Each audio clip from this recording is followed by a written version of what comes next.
హౌస్‌లో second week nominations మాత్రం ఆడవాళ్ళకే అన్నట్టే ఉంది ఈ ఎపిసోడ్ మాత్రం. ఎందుకంటే ఆడవాళ్ళే నామినేట్ చేసుకుంటే విపరీతంగా తిట్టుకుంటూ పెద్ద పెద్ద రచ్చ చేసుకుంటూ ఉంటారు.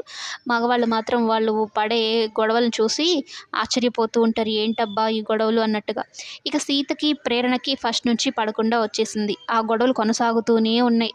చిన్న విషయానికి కూడా ఇద్దరు భారీగా గొడవ పెట్టుకుంటూ ఉంటారు.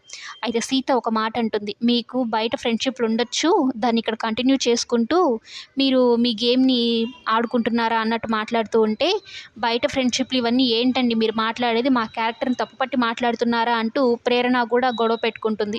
ప్రతిదీ ఇంక వాళ్ళిద్దరు గొడవల్లో ఒకరినొకరు మాట్లాడుకునేంత ఇది కూడా ఉండదనమాట. గొడవ పెట్టుకుంటూనే ఉంటారు.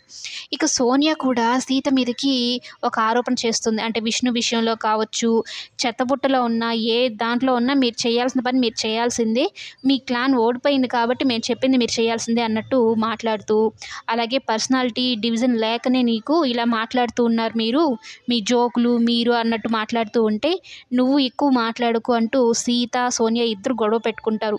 పిచ్చి విషయాలు, పిచ్చి మాటలు ఏం మాట్లాడుతున్నావు నువ్వు అంటూ ఇద్దరు గొడవలు పెట్టుకుంటారు. అయితే మరోవైపు నైనిక మీదకి కూడా వెళ్తుంది సోనియా. అటు సీతకి నామినేట్ చేస్తుంది, నైనికకి నామినేట్ చేస్తూ ఉంటుంది. మీరు మీ క్లాన్‌ని సరిగా పెట్టుకోకుండా, మీరు చెప్పిందే కదా మీ క్లాన్‌లో వాళ్ళకి అర్థమవుతుంది. వాళ్ళు ఏం చెప్పినా మనం చెయ్యాలి అని మీరు ముందే చెప్పుంటే, ఇలాంటి గొడవలు వచ్చుండేవి కాదు అన్నట్టు చెప్తుంది. అప్పుడు నైనిక ఏమో నా క్లాన్ బానే ఉంది. మీ క్లాన్ పరిస్థితి చూసుకోండి అన్నట్టు చెప్తుంది. ఇక అభయ్ ఏమో ఆదిత్య ఓంకి అలాగే విష్ణుప్రియకి ఇద్దరికీ వేస్తాడు. విష్ణుప్రియకి ఎందుకేస్తాడు అంటే, సోనియా విషయంలో విష్ణుప్రియకి ఆదిత్య ఓం అసలు పనే చేయడం లేదు. ఒక పెద్దవాడిలాగా ఉండి స్టాండ్ తీసుకోవడం లేదు అన్నట్టు ఏస్తాడనమాట. అయితే ఆదిత్య ఓం దానికి ఒప్పుకోడు. నేను మనకంట ఒకలాగే ఉన్నామా అంటే, నా దృష్టిలో ఇద్దరు ఒకలాగే ఉన్నారు అన్నట్టు మాట్లాడతాడనమాట.